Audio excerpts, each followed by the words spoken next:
Bismillahirrahmanirrahim. Iqra' bismi rabbikal ladzi khalaq. Khalaqal insana min 'alaq. Iqra' wa rabbukal akram. Alladzi 'allama bil qalam. 'Allamal insana ma lam ya'lam.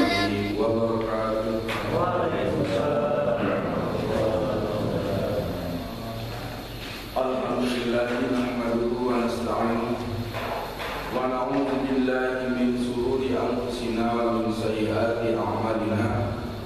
Asyhadu an la ilaha illallah wa asyhadu anna Muhammadar Rasulullah. Jemaah subuh yang dimuliakan Allah, kembali kita bersyukur kehadirat Allah Subhanahu wa taala yang telah mempertemukan kita kembali pada subuh ini dalam keadaan sehat walafiat. Salawat dan salam kepada Nabi kita Muhammad sallallahu alaihi wasallam, agar kita senantiasa semakin giat, semakin rajin mempelajari dan mengamalkan sunnah-sunnahnya. Dengan demikian kita akan mendapatkan syafaat yang masa nanti. Jamaah yang dimuliakan Allah, pertemuan kita ini pertemuan yang ke-24. Kita melanjutkan bagaimana tata cara Rasulullah dalam sujud dan apa saja bacaannya. Sebelumnya saya mohon maaf atas keterlambatan ini. Kebetulan tadi malam jam 12 berdua datang dari kampung. Ngobrol-ngobrol jam 2 begitu. Setelah alarm HP, salahnya HP terkekatan. Begitu bunyi cek dimatikan. Berarti kalau alarm itu agak jauh-jauh ya. Nah, dengan Allah Subhanahu wa taala, kita langsung saja masuk ke kaji kaifiyatul halwi ila sujudi wa raf'i minhu. Cara sujud. Zahabal jumhur ila istihbabi wal rukbataini qabla al-yadayn. Bagaimana cara sujud menurut para ulama? Jumhur ulama maksudnya, mayoritas ulama lebih disukai sujud mendahului dua lutut turun, barulah dua telapak tangan. Wa qala Ibnu Qayyim wa kana sallallahu alaihi wasallam yad'u rukbatayhi qawla yadayhi. Kata Ibnu Qayyim, Rasulullah sallallahu alaihi wasallam meletakkan dua lututnya sebelum dua tangannya, summa yadayhi, kemudian dua tangannya, summa jabhatahu wa anfahu, kemudian jidat dan hidungnya. Hadza huwa sahihul ladzi rawahu Syarifun Anwa'il bin Hajar qala ra'aitu Rasulullah sallallahu alaihi wasallam. Inilah riwayat sahih yang diriwayatkan oleh Wa'il bin Hajar. Dia berkata, aku melihat Rasulullah iza sajada wa da'a rukbatayhi qabla yadayhi. Kalau Rasul sujud, dia mendahulukan dua lututnya turun, barulah dua tangannya.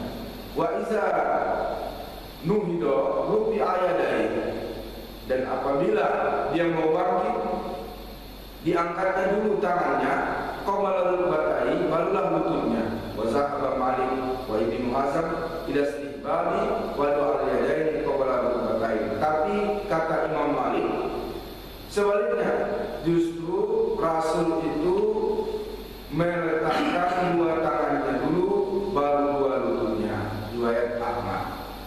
Nah, dimaklumkan Allah, ini yang sering ditanya. Kalau mau sujud, lutut dulu turun atau tangan dulu? Jumhur mengatakan bahwa yang duluan turun adalah lutut dulu, baru tangan. Situlah Imam Syafi'i, Imam Hambali, ya, bahwasanya tangan itu terakhir.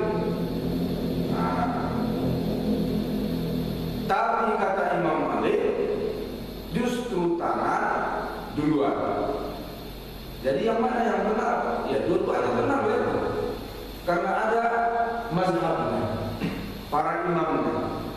Menurut riwayat Malik, riwayat Ahmad, bahwasanya tangan duluan baru dulu. Menurut yang lain, berdasarkan juga dalil-dalilnya, lutut dulu baru tangan. Yang nggak boleh, jemaah muliakan Allah, jidat dulu baru lutut.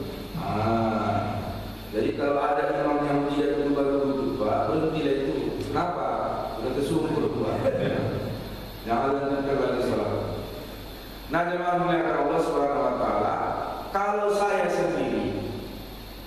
sendiri merasakan lebih manfaat kita tangan dulu. Nah, ini kita tadi bukan lagi dalil kuat atau kurang kuat ya, jumhur atau tidak jumhur ya. Kalau saya merasakan dengan cara ruku yang sudah kita pelajari minggu yang lalu, 2 minggu yang lalu, Rasulullah meletakkan tangannya di atas lutut dan merenggangkannya, meluruskan pinggang punggungnya. Andai ditaruhlah air di atas tidak tumpah. Rasul tidak mendongakkan pandangan dan tidak memandang ke kaki, tapi beliau ke tengah tempat sujud. Nah, ini dia. Kaki lurus, tangan lurus, jangan bengkok begini. Lurus, pas di lutut dipegang. Kepala juga lurus, tidak mendongak, tidak menunduk, lurus. Ini luar biasa manfaatnya bagi kesehatan tubuh kita dan bakal kita rasakan di pinggang kita, luar biasa. Ini udah bagus satu ya kan. Nah, kemudian dicondongkan badan, ditumpukan berat badan ke ujung jari, bukan ke tumit, ke ujung jari. Tumpukan berat badan ke ujung jari. Sami Allahu liman hamidah. Mari ada yang bertanya macam mana tangannya? Otak saya temukan bukan ada. Apakah tangan begini, apakah begini? Belum saya temukan. Ya, yang pasti jangan bergerak ya, jangan bergerak-gerak. Nah, pada saat sujud tadi, jumhur mengatakan kalau sujud lutut duluan, Allah. Nah, baru tangan, baru jidat, baru hidung. Nah, kalau menurut Imam Malik, kalau mau sujud tangan duluan, Allah. Nah, untuk kesehatan, nah ini lebih bagus. Kepribadi kita ya, di luar dari masalah dulu ya, kesehatan. Supaya tertarik lagi tadi, pinggang tadi urat-urat di belakang ini. Ah ini, baru lutut, baru jidat, baru hidung. Nah, itu baru mana duluan? Silakan. Imam Syafi'i, Imam Hambal mengatakan lutut, Imam Malik tangan. Kalau jidat dulu, Imam tersungkur berhenti sholat. Jemaah muliakan Allah Subhanahu wa taala, itu baru cara untuk sujudnya, kaki dulu atau tangan dulu. Wa amma kaifiyatul raf'i minas sujudi hinal qiyam ila raka'atil tsaniyah, ada cara mengangkatnya untuk bangkit dari sujud menuju rakaat kedua. Al mustahab indal jumhur ayyun fa ayadaihi summa rukbatai. Kalau untuk bangkitnya, jumhur mengatakan lebih bagus lutut dulu baru tangan. Wa indahum ghairihim ya bada'u bi rukbati qabla yadaihi. Menurut yang lain, dimulai mengangkat lutut sebelum kedua tangannya. Terserah, tangan dulu boleh, lutut juga boleh. Kalau bagi enaknya untuk kesehatan kita, turun tangan duluan, bangkit tangan terakhir. Turun tangan duluan, bangkit tangan terakhir, supaya tertarik betul. Apa ini? Urat-urat di punggung kita ini. Nah, jangan melihat Allah Subhanahu wa taala. Hayatus sujud, cara sujud. Al-Wahid bin Hajar anna Nabiy sallallahu alaihi wasallam sajada wa da'a jabhatahu baina kaffaihi wa jafa'an abtaihi. Dari wahid, Rasulullah ketika sujud meletakkan dahinya di antara kedua tangannya, lalu merenggangkan kedua tangan antara ketiaknya. Nah, jadi begini. Sama seperti kita kemarin mengangkat takbir, posisi ibu jari di bawah telinga, daun telinga, posisi jari telunjuk dan jari tengah sejajar dengan daun telinga atas. Nah, inilah dilebarkan. Menurut hadis yang pertama tadi, Rasulullah meletakkan ini di antara jidatnya, tangannya dapat, jidatnya di antara dua tangannya, supaya nampak begini dulu. Nah, jadi begini, baru merenggangkannya. Nah, ini akan sangat terasa melebarnya dada kita, dan sangat bagus kalau sujudnya lama, kecuali bagi imam lihat-lihat belakang. Tapi kalau kita sholat sendiri misalnya, entah sholat malam atau sholat sunnah, pakailah itu, renggangkan dan lama-lamakan. Jemaah dimuliakan Allah, dengan catatan saya ingatkan, kalau hidung nggak usah dipaksakan. Kalau hidung nggak usah dipaksakan menempel, apalagi hidung Indonesia itu berat. Kalau hidung Arab begitu nempel jidatnya, hidungnya udah ngikut Pak. Kalau hidung kita Pak, mesti begini baru berat. Kadang banyak bau yang nggak enak diambal tembel. Jadi oleh karena itu, yang paling sahih hadisnya itu tidak pakai hidung, tapi ada yang pakai hidung. Nah, lihat kondisi lah. Kalau orang Barat, orang Arab begitu nempel jidat sudah nempel hidungnya kan? Nah, kalau kita mesti begini, itu banyak masalahnya. Tapi kalau bisa itu lebih bagus lagi.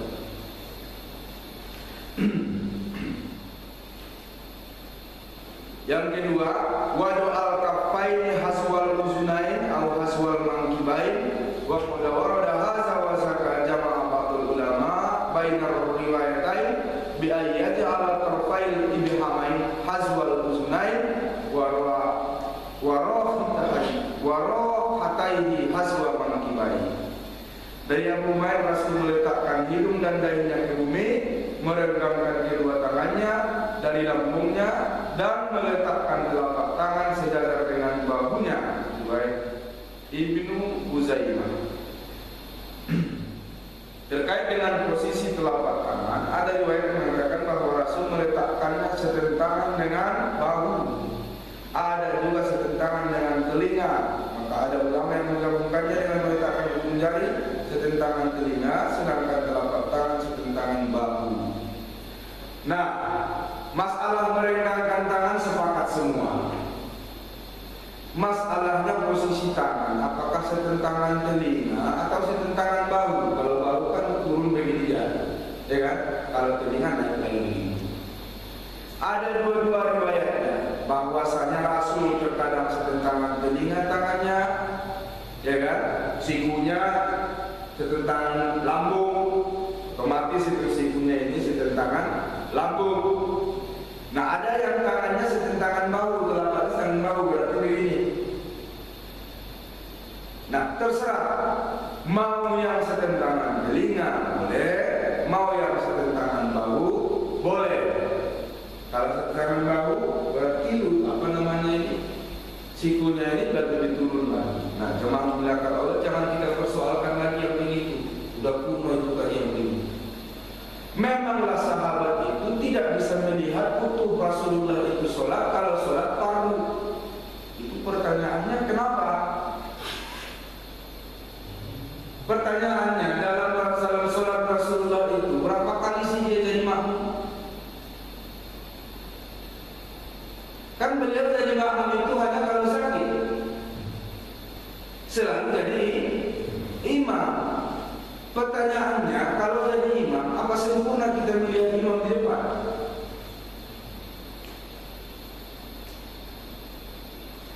Sempurna enggak?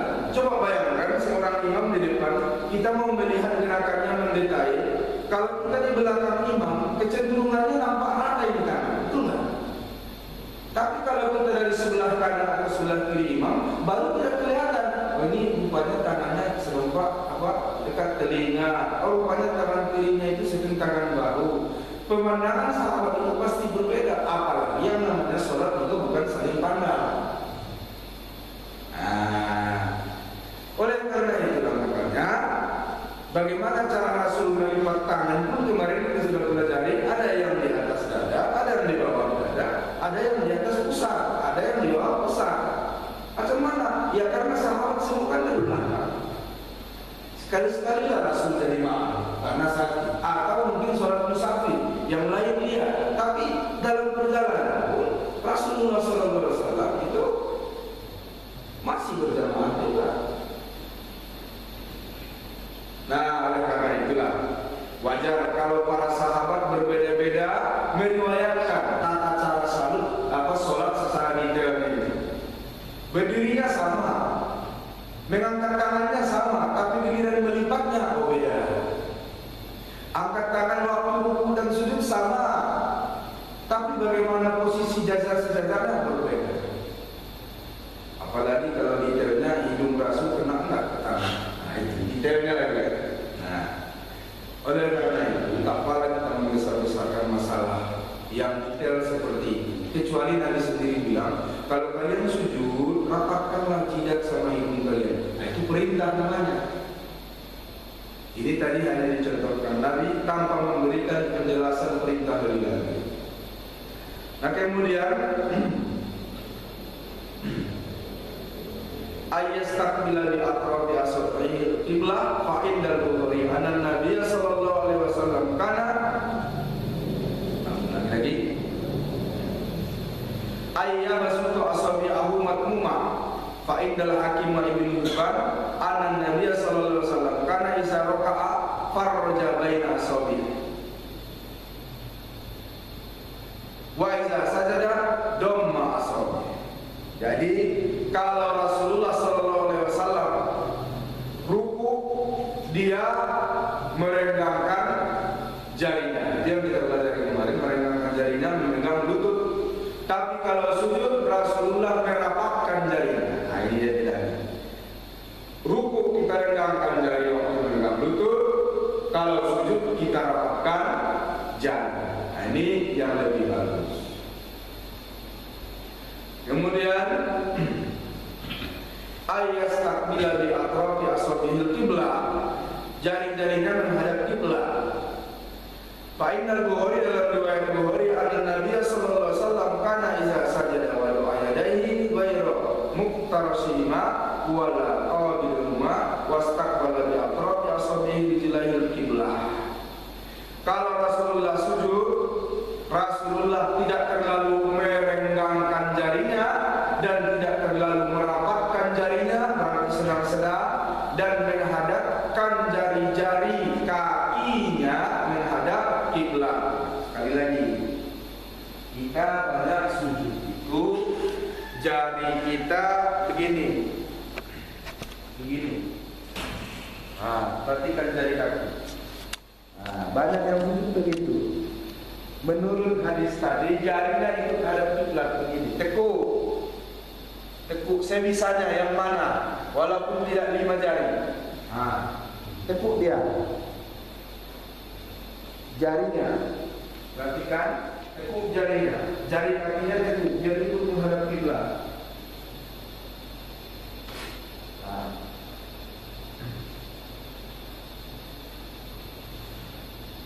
Nah, kalau yang selama ini sudah begitu, sudah benar, tapi harus dengan kesengajaan berdasarkan dalil Nabi SAW menekukkan jarinya sampai dia menghadap kiblat. Kalau tangan tadi ruku direnggangkan, waktu sujud dirapatkan, menurut satu hadis tidak direnggangkan, tidak dirapatkan, berarti sedang-sedang saja.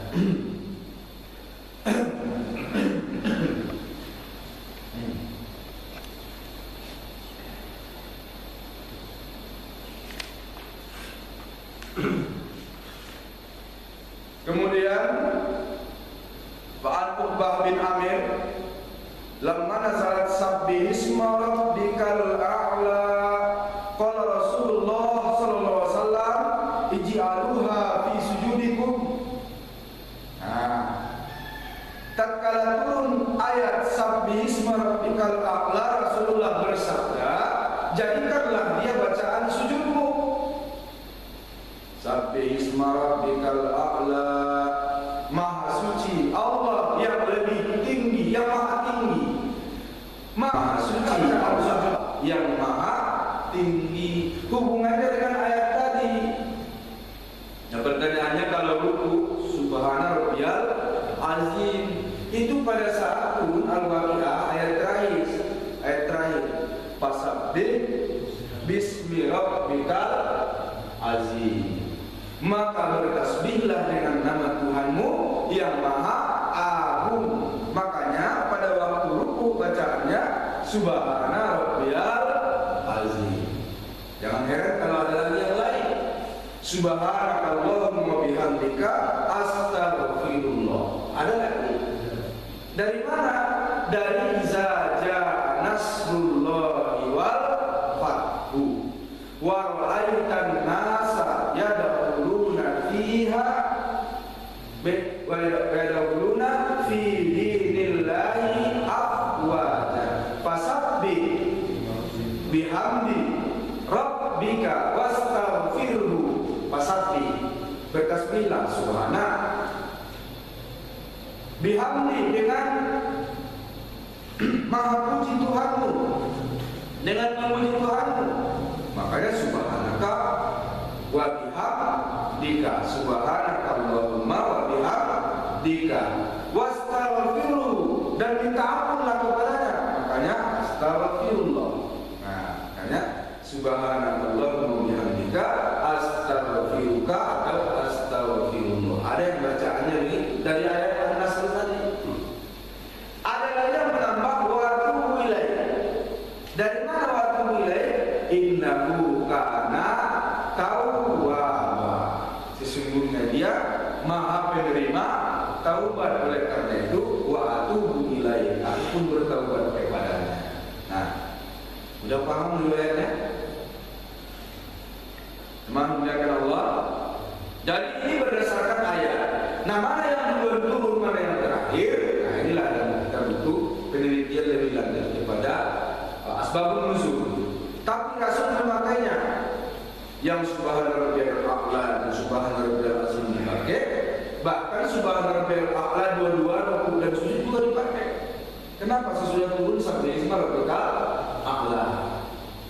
Baru isaja nasruhu, maka muncullah doa tadi subhanallahumma bihamdika astaghfiruka wa atubu ilaik. Nah, walaupun redaksinya agak berbeda-beda dikit, silakan saja mau pilih yang singkat subhanallahil a'la, mau pilih yang panjang subhanallahumma bihamdika astaghfiruka wa atubu ilaik, silakan. Boleh. Enggak dibaca, boleh.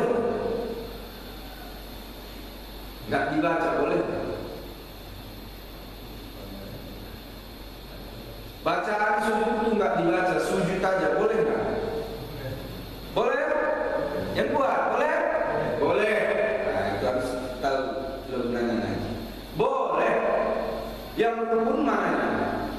Sujudnya. Bacanya sunnah. Nah, mesti jelas. Boleh lah dibaca. Tapi rugi lah pula. Rugi. Kesempatan di situ berguguran dosa dari kepala. Waktu itu kita mengatakan Engkau Tuhan yang maha tinggi, berguguran dosa. Kemudian kapan rupanya waktunya kita enggak membaca? Kalau masuk, begitu kita sujud, Imam Allahu Akbar. Nah, sempat membaca enggak? Enggak sempat. Tapi kita sudah dihitung sujud, sudah tertulis oleh malaikat dia dapat sujud. Cuma tidak dihitung satu rakaat, tidak dihitung satu rakaat. Tapi kalau masih dapat ruku, dihitung satu rakaat. Nah, waqad taqaddama anna tumaninah yal fardu wa hiya maqdiratu bi maqdari tasbihah. Dan telah terdahulu bahwa tumaninah itu fardu setiap gerakan sholat harus berhenti sebentar, istirahat sebentar. Jangan nyambung Allahu Akbar, Allahu Akbar, Allahu Akbar. Harus ada masa jeda, berhenti sebentar. Itu adalah fardu, bukan sunnah tumakninah, fardu. Wajib ada berhenti sebentar. Biqadari, ukurannya sebentarnya itu berapa lama? Tasbihatan, 1 kali tasbih. Nah, mari kita perhatikan. Tumakninahnya ruku minimal, tumakninahnya ruku supaya tidak dikatakan bersambung misal. Allahu Akbar subhanarabbiyal azim. 1 kali. Sami Allahu liman hamidah. Itu sudah disebut tumakninah, sudah kena ruku. Atau tidak pakai rabbiyal azim. Allahu Akbar subhanallah. Itu sudah masuk tasbih belum? Sudah. Sami Allahu liman hamidah. Itu sudah kena dia tumakninah dengan ukuran minimal. Begitupun dengan sujud. Allahu Akbar. Subhanarabbiyal a'la. Allahu Akbar. Berarti cepat kali tumakninahnya. Iya, itulah batasnya. Atau tidak pakai rabbiyal a'la. Allah. Subhanallah.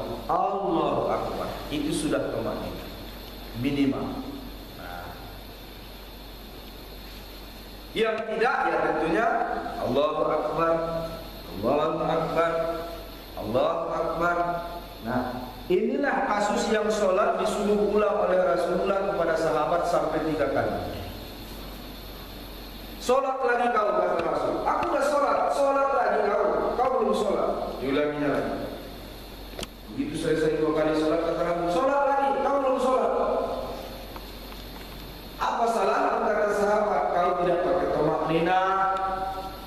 Luruskan punggungmu kalau tidak, luruskan pinggangmu kalau duduk antara 2 sujud. Nah, tumakninah minimal ukurannya 1 kali tasbih.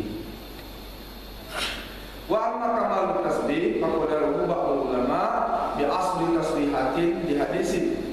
Nah, sempurnanya bilangan tasbih bukan cuma 1 kali tentunya. Maka para ulama membuat ukurannya berapa? 10. Sempurnanya 3 itu standar. Kenapa?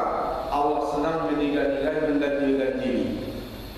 3 itu standar. Oleh karena itu kalau baca tasbih jangan 2. Walaupun boleh nggak 2 kali boleh, tapi tidak termasuk mendapatkan sunnah witir. Apa witirnya? 3. Witir itu ganjil. 5 bisa, 7 dapat, 9 silakan. 1 boleh. Ganjil juga. Itulah seminimal batas tumakninah 1 kali tasbih. Apa gunanya Ustaz kita mengkaji ini? Guna. Kalau suatu saat kita sholatnya terburu-buru karena urusan, inilah gunanya. Tahu kita rukun, tahu kita sunnah. Daripada kita hantam promo sholatnya nggak pasti sah atau tidak, mending kita ambil sunnah-sunnahnya yang paling pokok saja. Rukuk pakai tasbih sekali, sujud pakai tasbih sekali. Bisa saja terjadi, bisa. Kenapa tidak? Dalam perjalanan takut ditinggal oleh kendaraan, takut ditinggal oleh rombongan. Bahkan sahabat ada yang membatalkan sholatnya karena takut hartanya dicuri orang di luar masjid. Loh, kenapa rupanya? Mau dilanjutkan pun sholatnya pikiran kemana-mana, ya? Nah, itu salah satu hal yang membolehkan kita batalkan sholat untuk diulangi lagi. Takut dicuri orang harta kita karena tidak dijaga dengan baik. Makanya sahabat datang ke masjid, para tamu, kata Rasul, sudah tawakalkan sama Allah. Apa kata Rasul? Tawakalnya bukan begitu, bro. Ikat dulu, baru tawakal. Itu kan urusannya apa? Keamanan yang pertama. Yang kedua, ketenangan hati. Kita sholat untuk ketenangan. Butuh ketenangan. Oleh karena itu dalil yang dulu itu, yang waktu sholat zuhur bisa diperlama. Kalau lagi cuaca mendung, ingat, lamakanlah sholat zuhur. Kalau cuaca panas, cepat zuhur. Masih ingat nggak? Masih ingat nggak? Itu supaya ketetapan hati. Cuaca mendung kita nggak tahu mataharinya antara masih di atas kepala kah, atau sudah condong atau belum.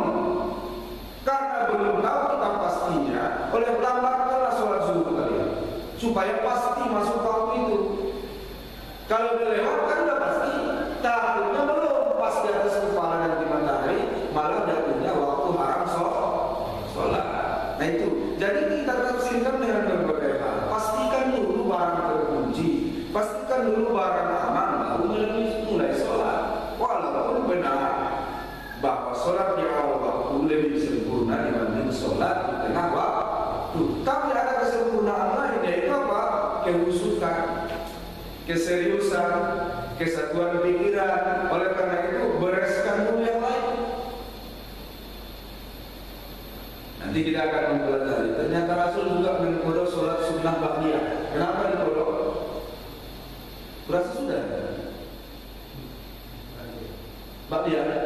Rasul membagi-bagi harta sesudah sholat zuhur. Biasakan Rasul ba'diyah itu. Ternyata begitu sholat zuhur membagi-bagi harta, utamakan dulu hak manusia. Ramai sahabat sholat zuhur, pokoknya ada maunya habis sholat ada bagi-bagi. Nabi tak sholat ba'diyah dulu, bagi-bagi dulu. Ternyata saking ramainya yang Nabi lama membaginya, masuk waktu asar. Masih ingat? Masuk waktu asar, apa yang terjadi? Rasul sholat asar. Habis sholat asar, Rasul sholat berkah. Kita sahabat itu sholat apa ya Rasul? Kata Rasulullah, mengkodok sholat ba'diyah zuhur. Dia tidak sempat karena membagi-bagi harta. Nah, artinya bolehlah kita kiaskan kepada yang lain. Artinya butuh ketenangan sholat. Nanti Allahu Akbar, orang ada di belakang, pikirannya kemana? Ke sholat atau orang belakang? Nah, orang belakang. Apalagi ada mulut yang ngomong sholat pula lagi. Nah, di sini beratnya. Jadi ketenangan ini untuk stang kendaraan. Kalau ternyata lupa, jadi kunci ya, udah periksa dulu. Ini jam-jam rawan copet, maling misalnya. Kalau kita paksakan pulang atau kita paksakan pergi, bisa jadi rawan. Banyaklah pertimbangan-pertimbangan.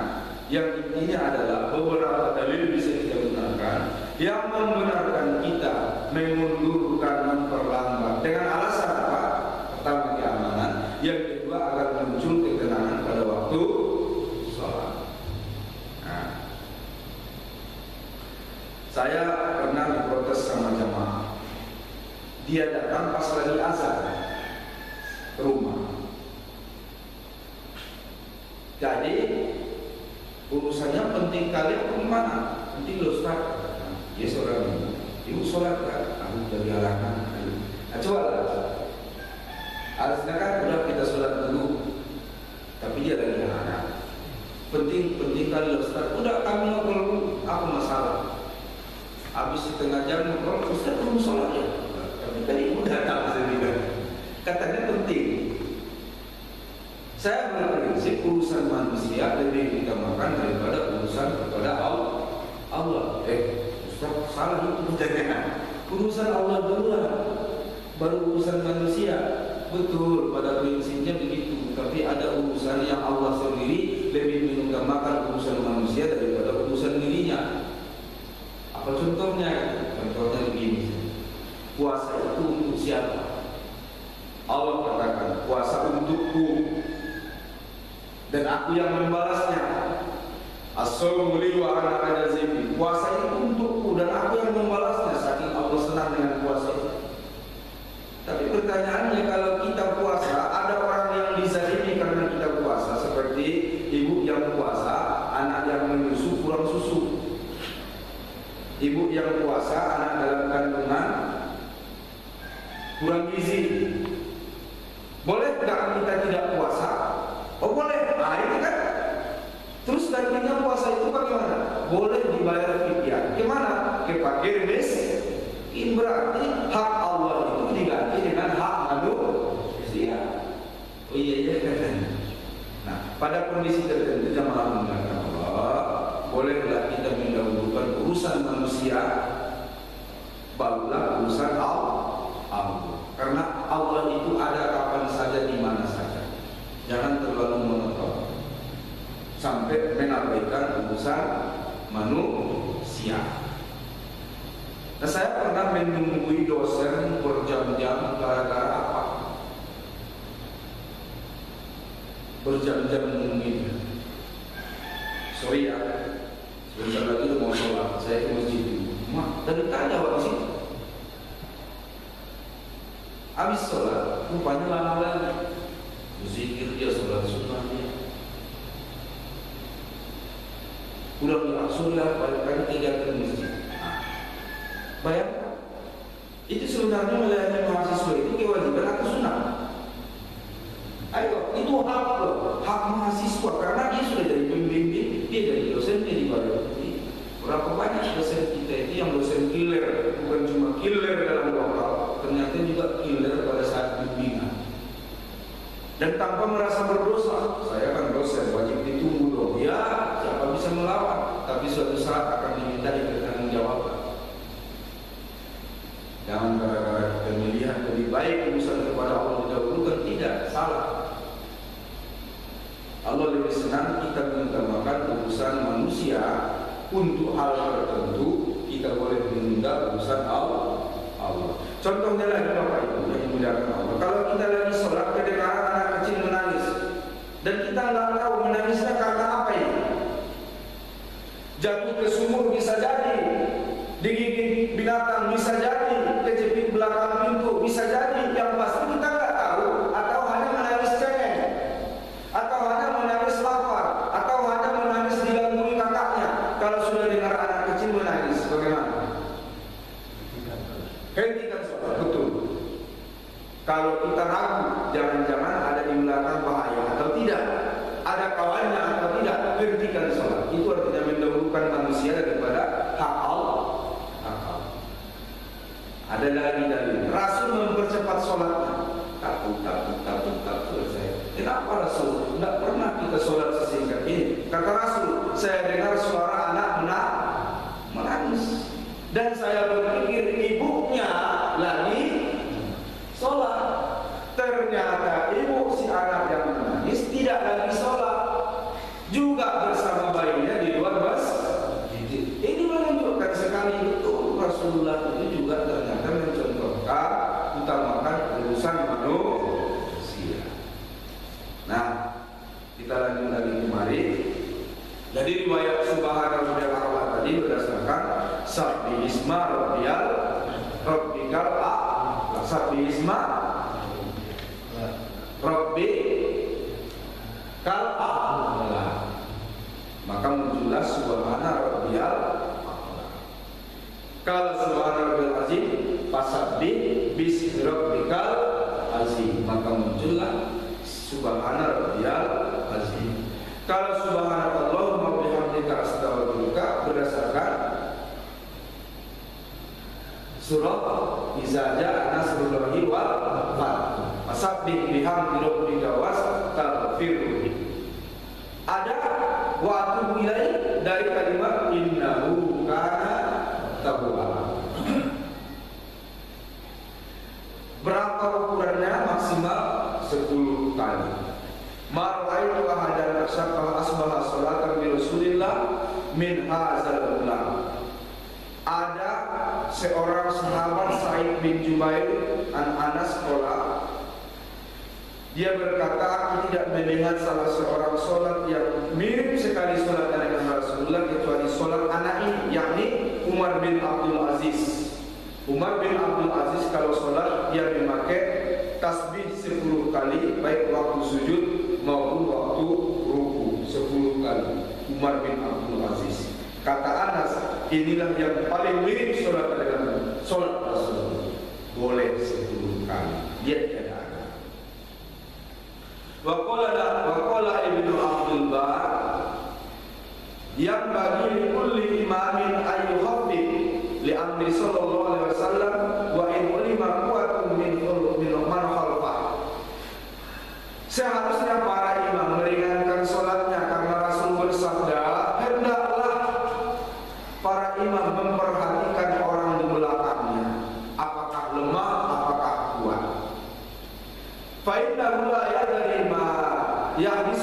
bin Haris. Dan kita tidak tahu, jangan-jangan ada yang batal wudhunya, ada yang menahan-nahan. Aduh, kapan lagi selesai? Udah menahan. Nanti kalau dikeluarkannya batal wudhunya. Ditahan. Datang pula sujud lama-lama pasal. Wih, aduh saya kan rokaat terakhir pula. Nah, oleh karena itu para imam ringankan sholat termasuk sujudnya, walaupun boleh 10 kali tadi. Kan, oh katanya lebih bagus 10 kali, dihantarnya 10 kali sujud. Orang tua-tua juga kasihan. Nah ini jangan.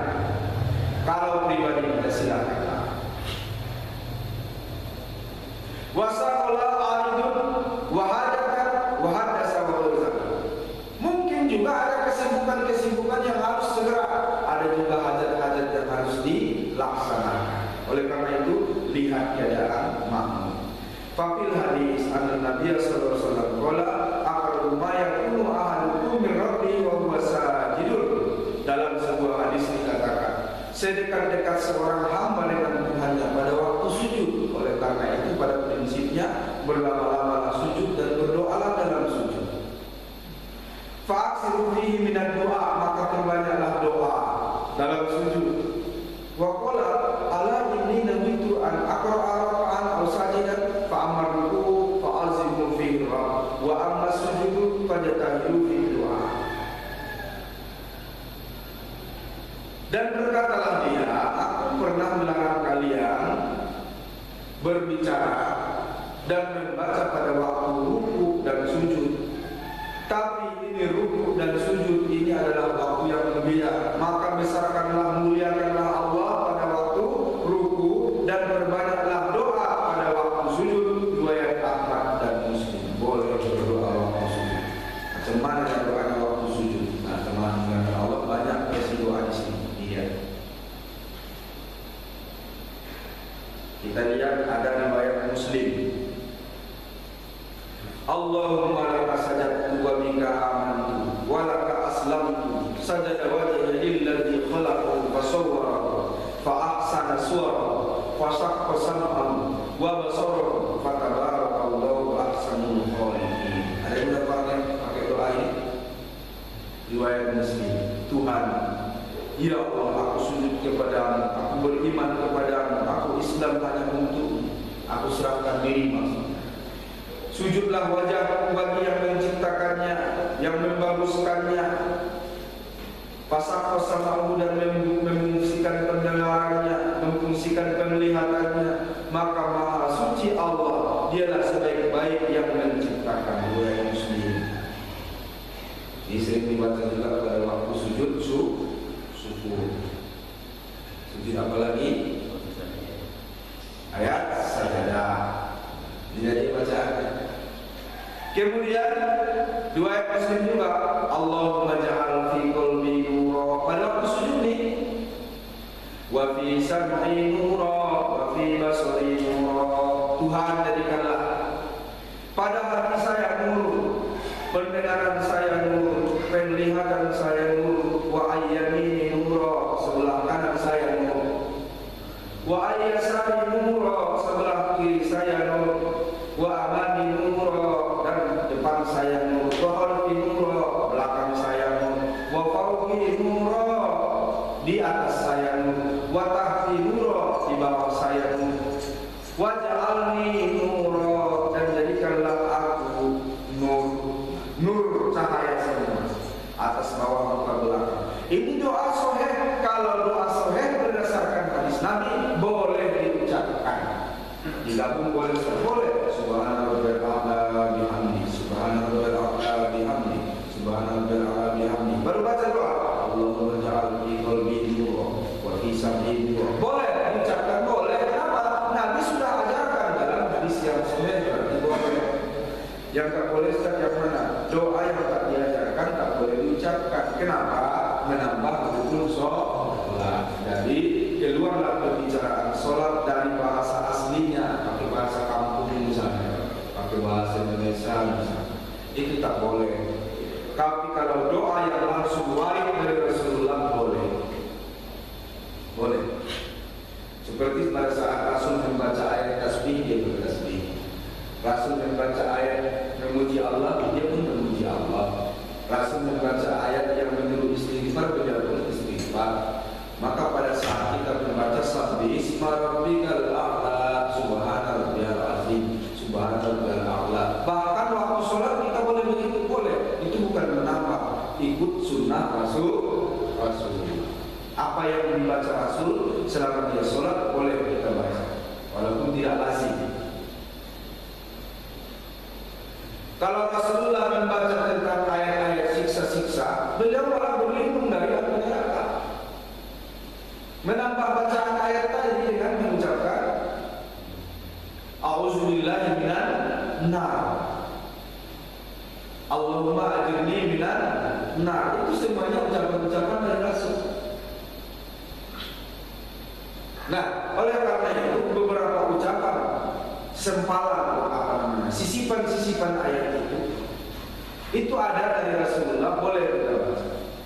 Nah, yang tidak saya ketemukan dari negeri ini, subuh Ibrahim wa Musa, orang biasanya sering baca alaihissalam. Itu yang tidak ketemu dari ini, Pak.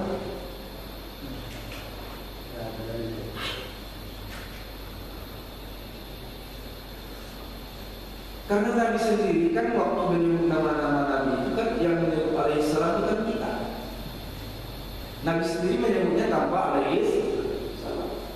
Yang begitu mendengar nama Muhammad sallallahu alaihi itu siapa? Nabi atau kita? Kita. Jadi enggak wahid dari Nabi. Itu yang enggak ketemu saya tadi. Subi Ibrahim wa Musa alaihissalam. Sebenarnya di bahasa Arab pun salah itu kalau alaihissalam kan dua orang. Yang benar adalah alaihi mas salam. Andai kata pun boleh, tapi saya tak pernah memakai karena tidak ketemu dari. Nanti banyak kali nabi-nabi, setiap kali disebut nama Nabi, bukan cuma ayat itu saja. Ada lagi satu ayat itu khusus para nabi aja. Wa Zakaria wa Yahya. Dia kan asal menyebut Zakaria alaihissalam, wa Yahya alaihissalam, wa rimul jamaah. Salah saya kalau salah, kecuali yang tidak ketemu dari Nabi yang memang menyuruh, ya silakan. Ya. Kita minum silakan. Kalau ini ada dalilnya. Tapi kan Ustaz habis apa itu pada air dari Allah itu hadis sore. Nanti kita sambung. Beberapa doa sebelum salam, di antaranya meminta perlindungan dari neraka. Ini bagus nih, doa sujud ini. Allah menja'alni nur, jadikan aku nur, kanan kiri nur. Oh, bahagialah yang punya istri dua, yang satu nur Halimah, yang satu nur Asia.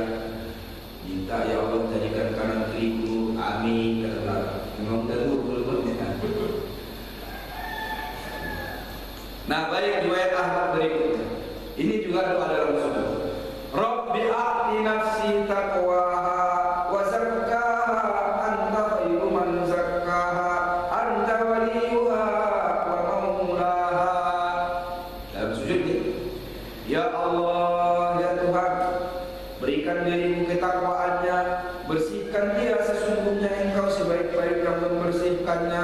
Engkaulah yang menjadi wali dan pemimpinnya. Oh, mantap. Bagus. Ada yang hafal baik? Ada? Insya Allah kita hafal. Ya?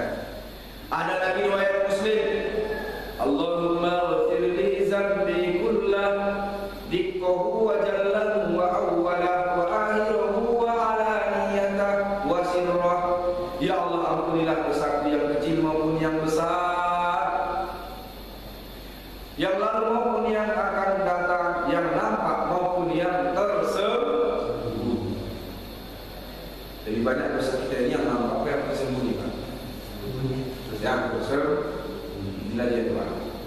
Berdasarkan hadis riwayat Muslim, sahih semua. Ada lagi riwayat Muslim juga. Allahumma inni a'udzu biridhaka min sakhatik wa a'udzu bima'afatika min 'uqubatik wa a'udzu bika minka la ahsi sana'an 'alaika anta kama asnaita 'ala nafsik. Sering juga kita baca, tapi di Allahumma inna na'udzu biridhoka min sakhatik. Kalau rafa'a inna, wa na'udzu bima'afatika. Kalau a'udzu kita berjamaah jadi wa na'udzu, akan jadi na. Min uqubatika wa a'udzu menjadi wa na'udzu bika minka la ahsi sana'an 'alaika anta kama asnaita 'ala nafsika. Ya Allah, sesungguhnya aku berlindung denganmu dengan ridhomu atas kemurkaanmu. Aku berlindung dengan sifat maafmu dari siksamu. Aku berlindung kepadamu. Tidak bisa aku menghitung puji-pujian kepadamu sebagaimana engkau memuji zatmu sendiri. Silakan mau pakai. Ini yang paling mudah. Subhanakallahumma bihamdika la ilaha illa anta. Oh, silakan. Riwayat Muslim. Sudah ada dalilnya dan kuat sekali. Subhanallah wa bihamdika. Tiada Tuhan selainmu. Maha suci engkau, segala puji bagimu, tiada Tuhan selainmu. Lalu Allahumma ghfirli khati'ati wa jahli wa israfi fi amri wa ma anta a'lamu bihi minni. Ya Allah, ampunkan aku kesalahan-kesalahanku, kebodohan-kebodohanku. Banyak salah karena nggak tahu. Nah, itu ya. Ada juga kadang salah pura-pura nggak tahu. Ada kadang salah tak tahu kita salah. Banyak itu, banyak. Salah mana? Iya. Astagfirullah. Itu semuanya harus kita minta ampunkan. Baik kita sengaja ataupun tersengaja. Bisa juga sengaja, tersengaja. Antara sengaja dan tidak sengaja. Jangan melihat Allah Subhanahu wa taala. Apalagi selanjutnya, wa israfi fi amri, berlebih-lebihan dalam urusan. Ini juga Allah enggak mengamini. Coba dengar ayat. Wala tusrifu innallaha la yuhibbul musrifin. Jangan berlebih-lebihan. Karena Allah tidak suka orang-orang yang berlebihan. Yang kedua, innal mubazzirina kanu ikhwanasy syayatin. Sesungguhnya orang yang mubazir itu adalah sahabat-sahabat syaitan. Mubazir ini Pak, sering orang artikan sebatas makan minum berlebih. Itu sering begitu ya kan? Mubazir itu apa? Berlebihan dalam makan minum, pakaian, okelah. Berlebihan dalam sikap. Itu sahabat syaitan. Terlalu berlebihan menghormati orang, muncul kepuntusan. Coba. Semua harus dilayani seperti raja, padahal awalnya menghormati. Berlebihan memuliakan orang, terakhir apa? Tukang jilat. Kalau sudah tukang jilat kita, ilmunya membelah bambu. Apa membelah bambu? Bagaimana cara membelah bambu? Angkat bagian atas, pijak bagian bawah. Kalau enggak aman. Pijakkan bagian bawah, angkat bagian atas. Itu namanya membelah bambu. Itu sering terjadi dalam hidup. Supaya nongol dia, maka dia harus jelek-jelekkan orang. Awalnya cuma ingin memuji, awalnya cuma ingin menghormati, tapi terakhir terjadi dimanfaatkan setan. Ya, mubazir itu juga termasuk sikap, perbuatan, ucapan. Rasul datang ke satu majelis, sahabat berdiri. Apa kata Rasul? Duduklah kalian. Aku hanya manusia biasa. Tak payah kalian berdiri. Coba. Rasul ini. Kadang ada ustaz tadi datang kami sambut pulang. Tidak ada layak di situ. Coba. Banyak juga itu di kampung saya itu ada yang dibuatkan. Udah jelas dia diundang ke rumah untuk menikahkan, lari dia ke rumah tetangga. Lo kenapa? Tadi di pintu aku gak disambut. Udah berlebihan, karena tak disambut di pintu, pergi dia ke rumah sebelah. Udah tahu dia di situ. Jangan berlebihan. Pamit, saya udah pernah merasakan pamit berkali-kali, terakhir gak dari pulang. Jadi di dapur sesudah makan pamit-pamitan salam-salaman. Rupanya masih ngobrol juga sedikit di ruang tengah, pamit salam lagi. Sampai di pintu pamit salam lagi. Yang ketiga, diantar lagi kepala pamit salam lagi. Baru berjalan 300 meter pecah banget. Gak ada telepon pula. paksa balik. Kan berlebihan. Saya kalau balik sekali, di mana kami kayak depan rumah lah, kan mulai kami tidak putus. Bolak-balik kita pakai salam-salaman, terakhir tak jadi balik. Nah ini kan lucu, menggelikan. Oleh karena itu berlebihan tak boleh. Jadi ini yang dimaksud dalam doa, aku berlebihan dalam urusanku. Masalah ini bisa besarkan. Masa gelas pecah dari mulut sekampung. Saya sering katakan kalau gelas pecah, pecah. Yang salah bukan orangnya. Siapapun yang menendang dia tidak salah. Yang salah siapa? Gelasnya. Loh, kenapa salah gelasnya? Kenapa namanya barang pecah belah? Namanya barang pecah belah nggak keras kaca? Piring kaca? Iya sesuai nama dia bakal pecah. Nggak airnya besok dia bakal pecah. Nah jemaah Allah SWT, kita sering salah dalam hal membesar-besarkan, mendramatisir tiada. Ini yang dimaksud berlebihan dalam urusan. Ampunkan aku ya Allah. Sering gitu. Wa ma anta a'lamu bihi minni Tuhan, apa yang engkau lebih tahu dariku. Kadang aku pikir itu enggak salah, enggak menyakiti orang. Ternyata orang itu merasa tersinggung. Itu banyak sering juga. Ketawaan kita ini terkadang dimaknai orang lain. Itu enggak. Orang kalau lagi sensitifnya datang orang ketawa, pasti dia berpikir jangan membicarakan saya. Ya enggak? Padahal kan enggak. Orang ketawa murni lucu atau teringat sesuatu. Tapi ada yang berpikir ini pasti menertawakan saya. Ini kadang kita berdosa, tapi kita tidak tahu kalau kita berdosa. Karena doanya bagus sekali. Ampunkan dosaku yang saya tidak tahu, kamu yang lebih tahu daripada aku tentang dosa. Jangan kalau berpikir orang senyum senang belum tentu Pak. Senyumnya tukang es di hari hujan bukan senang Pak. Itu senyum paling kecut di dunia. Bapak senyum aja dari tadi, banyak untungnya Pak. Lihat dulu cuaca. Kalau mendung jangan bilang itu tersinggung dia, ya kan? Tapi kalau cuaca cerah, itu baru senyum mereka.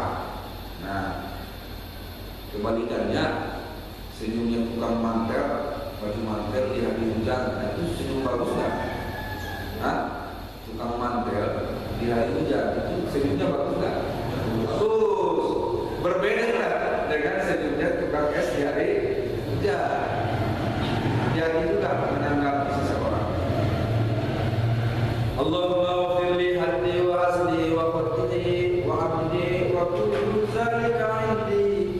Ya Allah, ini dosaku yang sengaja tidak sengaja semuanya adalah kesalahan. Ini Allah maaf. Akui kalau itu salah. Allahumma wafirli ma qadami wa ma akhar. Ya Allah, ampunkan dosa yang lalu yang akan datang. Wa ma asrar wa ma a'lan, yang sembunyi-sembunyi dan terang-terang. Anta ilahi la ilaha illa anta. Kaulah Tuhan, tiada Tuhan selain Engkau. Wallahu a'lam. Silakan Mas Adel, kalau ada yang mau diperjelas. Silakan. Ketika kita soal bagaimana, tadi kan Ustaz itu bercanda waktu di apa namanya ada sampai boleh 10 kali. Ya. Nah, tapi bagaimana? Karena sujud terakhir kita banyak-banyak. Iya. Iya. Tapi imam sudah berdiri karena sudah selesai. Oh, kita jadi makmumnya. Iya. Ya. Baik, pertanyaan bagus sekali. Memang sujud terakhir itu adalah sujud yang dilanjutkan berdoa. Pada sujud terakhir. Masalahnya imam dia sujud normal biasa saja, tak apa-apa.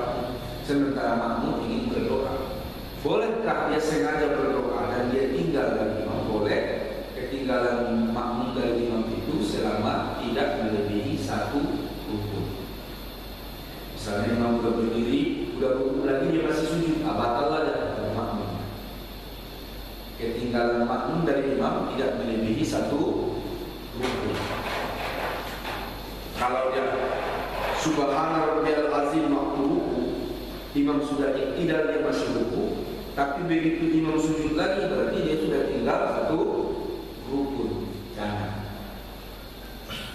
ukurannya jangan tinggal 1 rukun. Silakan, boleh.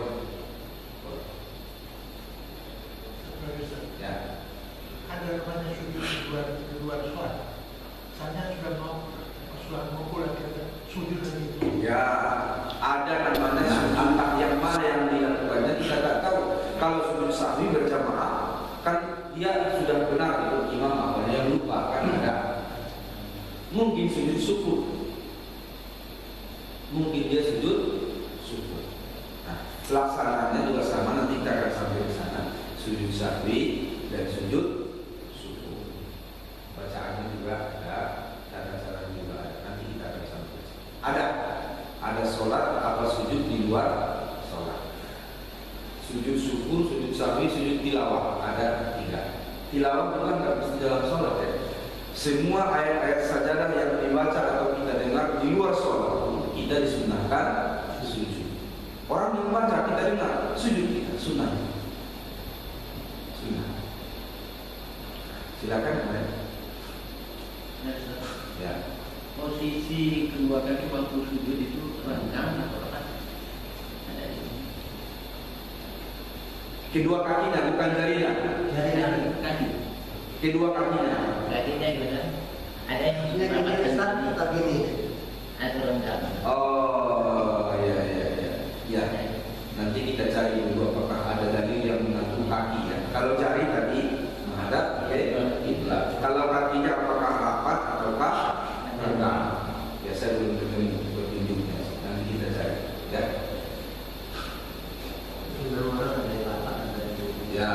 Ya. Tapi kalau mengikut sunnah merenggangkan mengarahkan jari ke kiblat itu susah dikurang. Karena memang bawaan kaki itu renggang mengantarai pinggang dan iya. Makanya posisi kaki waktu berdiri pun adalah sejajar bahu, jangan dirapatkan. Adapun kalau merenggangkan kaki tidak disunahkan. Kenapa? Itu sudah menjadi posisi netral badan, enak dirasakan kalau sejajar bahu. Jadi ada orang yang merenggangkan kaki supaya ketemu kaki ke kaki supaya nggak ada setan. Padahal dan ini adalah yang bertemu bahu. Kan kita udah belajar. Yang disunahkan bertemu tubuh itu waktu lalu jamaah adalah bahu, bukan kaki. Jadi nggak usah lagi kejar-kejar kaki orang. Udah kita tarik kaki kita dikejar ditarik dikejar. Saya pindah sholat ke luar dari itu. Kenapa? Saya berpikir juga kalau saya resah bagaimana? Pindah saya ke belakang. Kalau ini bahu dia pas kali, kalau bahu rapi ya kan? Karena nggak dibuat-buat kalau bahu. Dan bersinggungan bahu kita tidak ke belakang. Beda dengan bersinggungan kaki. Nah, itu ada dalilnya yang jelas bahu bertemu. Silakan yang lain.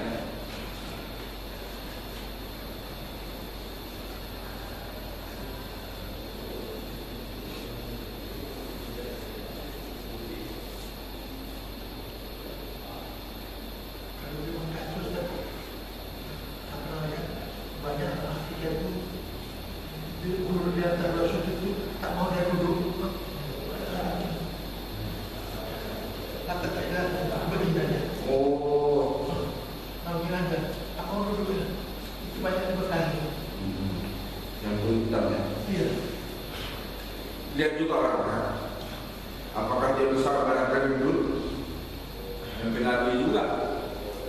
Karena kalau orang gendut ini dulu antara sujud pasti tidak sempurna. Apakah kemungkinan faktor fisik yang membuat dia begitu sah nggak sholat sah? Pada prinsipnya, karena kesusahan, kepayahan, entah karena sakit atau faktor tubuh, kita nggak bisa menentukan jari itu, jangan dipaksakan, ya kan? Nggak bisa merenggangkan tangan pun jangan dipaksakan. Nah yang tadi kasusnya, apakah karena mereka ini besar-besar orangnya, gendut itu sehingga susah dia duduknya bagus-bagus, bahkan selonjor pun dia boleh.